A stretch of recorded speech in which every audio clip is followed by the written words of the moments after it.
Hey guys, how's it going? Michael Troy here, and today we're looking at Graphic Fantasy Facsimile Edition number 1 and 2 by Erik Larsen. Okay, so Erik Larsen and the Savage Dragon is one of the more interesting things in comic book folklore because Dragon is a creation of Erik Larsen that he did when he was a child. Then he went on to self-publish it with a couple of other guys. I guess these are reprints of that. Then, of course, he went on to work for DC doing Doom Patrol. And then he went on to Marvel and did Spider-Man and other things, of course. But then he was part of the group of 7 creators who, left Marvel to create their own company, doing their own creator-owned properties.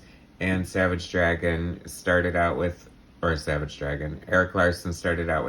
Dragon and continues to publish it to this day. So he's had a real full circle moment, although he's never strayed very far from working on dragons. So that's kind of cool to start and continue and probably wind up your career on the same character that you created so many years ago.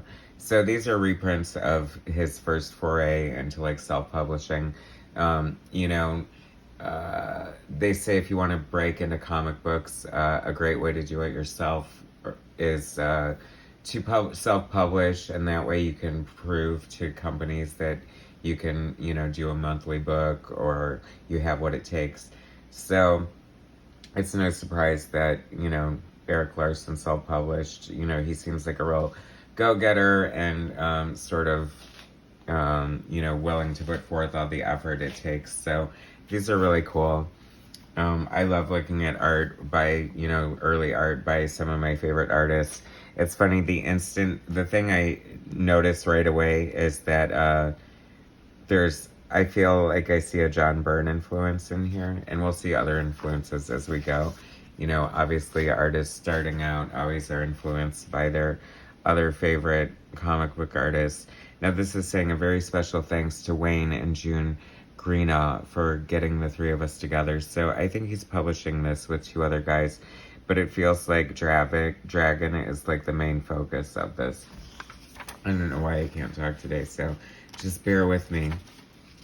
So this is funny because, this comes from self-publishing, and this really feels like it's on, typewriter paper or, Xerox paper. Xerox, totally dating myself, as if you were to go to Kinko's, dating myself once again, and make your own comic book, and it very much has that kind of feel to it, but I totally love it.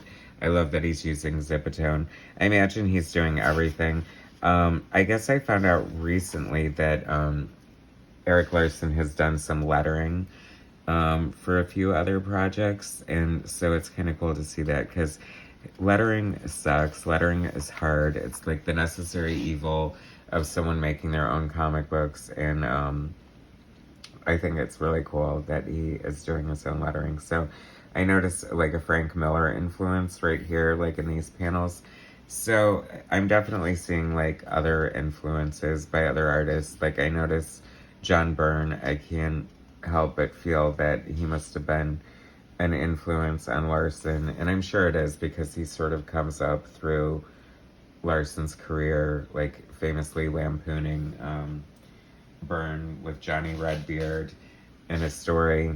I'm sure if you guys are Larsen's fans, you may or may not know what I'm talking about.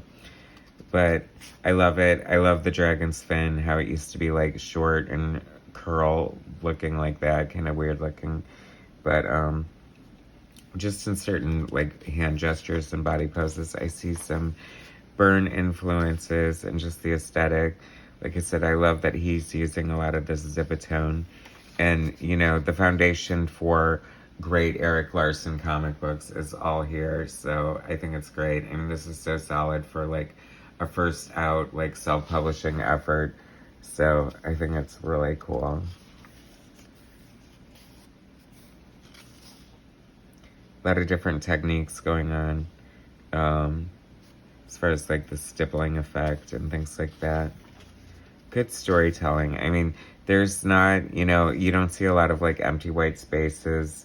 I think it's so solid for such a young artist. And the other thing that I found exciting about this is I get to see like characters that, you know, would later appear in the Savage Dragon comic book, and a lot of them too. So it's kind of cool that, you know, he just took these characters that he created as a kid and totally had fun with and just used them as part of the dragon folklore. I love this. This is giving me sort of like Frank Miller Sin City vibes right there a little bit. I mean, this is before Sin City, so obviously he wasn't influenced by that, but I don't think it was before Frank Miller per se, so.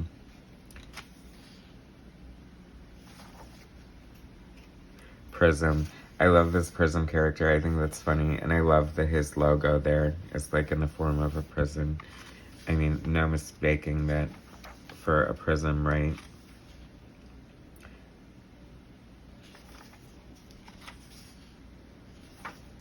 This is cool. I mean, come on, this humongous double page spread. Like, so Liberty and Justice, Super Patriot Kids, that's pretty much not, you know, very far from the way it looks in the comic. That's clearly Dart right there. So that was exciting to see her because she's like my favorite Erik Larsen character. There's Kill Cat down here. There's Star. I'm sure there's so many more. Mako, that looks like Mako. I mean, I know some of these characters just visually. I don't know some of their names, but it's still so cool just to see them here in their like very early forms. So I love that. This is so cool. This reminds me of like an inking technique of like a seasoned veteran. So I love to see him using a bunch of different like styles and techniques and just like tricks and stuff of the trade. Kirby Crackle. I think it's no secret that Erik Larsen is a Kirby fan, obviously. I think that if you look for influences in Erik Larsen's art, I'm going to go with Byrne, Kirby, and Miller. How do you like that? I'm sure there's others. And, you know, a lot of it is definitely, you know, pure Larsen. This is obviously not Erik Larsen. It's funny how you can instantly tell. I think it's like an anthology, but like with two other people. And Dragon seems to be like the crux of it, but I don't know. I think he might have worked on some of the other stories too. But it's just kind of fun. I mean, this looks very homemade and very like, you know, kind of like the comic me and my brother would make together, sitting around drawing in our bedroom during summer vacation. The good old days. Oh, the fun of practicing your perspective. It's a great shot to show off your perspective on like that with the floor and the ceiling. 1 point perspective there.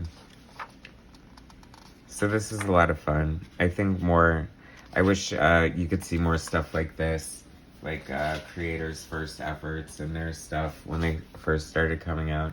And this is a pretty cool cover, like considering how old it is. I want to say like 1982. So how cool it, like 10 years before Dragon actually came out through Image Comics. So to see the evolution is very cool. I mean, this really holds up though as a great cover. I love the use of blacks and the negative space, and it's very cool. The gesture here is cool. Oh, another thing I wanted to point out is that I think it's interesting that obviously Byrne is an influence on Larsen's art, and Byrne would choose Vic Bridges to draw Freak Force, and Vic Bridges is heavily influenced by like an early Byrne, John Byrne, and like this sort of reminds me of Vic Bridges here. So it's kind of weird how that's all kind of full circle and stuff like that. But I love this splash page here. I think it's pretty imaginative and just really eye-catching.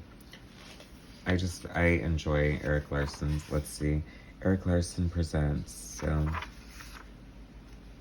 just a lot of fun, solid stuff. There's like I was surprised how, just, you know, like packed full of, you know, great, like, storytelling and sort of, you know, all the great things that you need. I mean, it's, like I said, it's no secret that Larsen would go, it's no surprise, rather, that he would go on to become such a, you know, fan favorite and popular creator. Because he definitely, I mean, you can see the love for comics right here. I just love this kind of stuff, like the heroes in glass tubes or behind glass or whatever.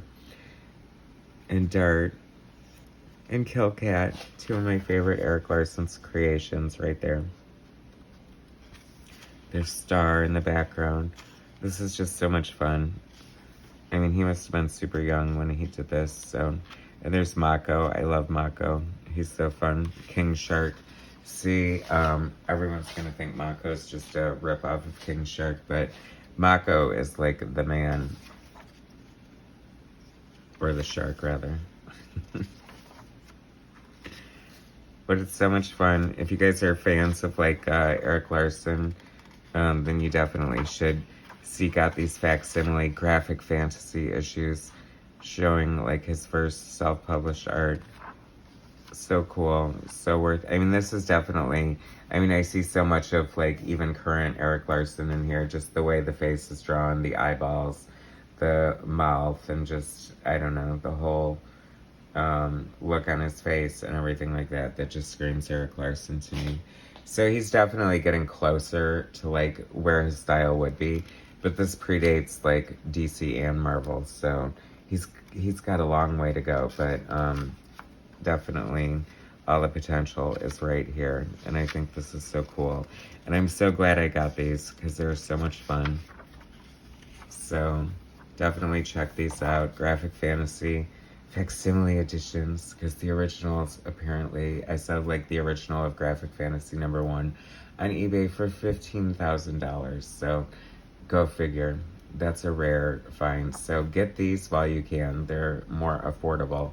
Anyway, totally worth checking out if you want to see sort of the path that Dragon has taken and from whence he came. I definitely recommend it. Thanks so much for watching. Please subscribe to my channel, hit like, share my content, and I'll bring you some more later. Alright, thanks guys.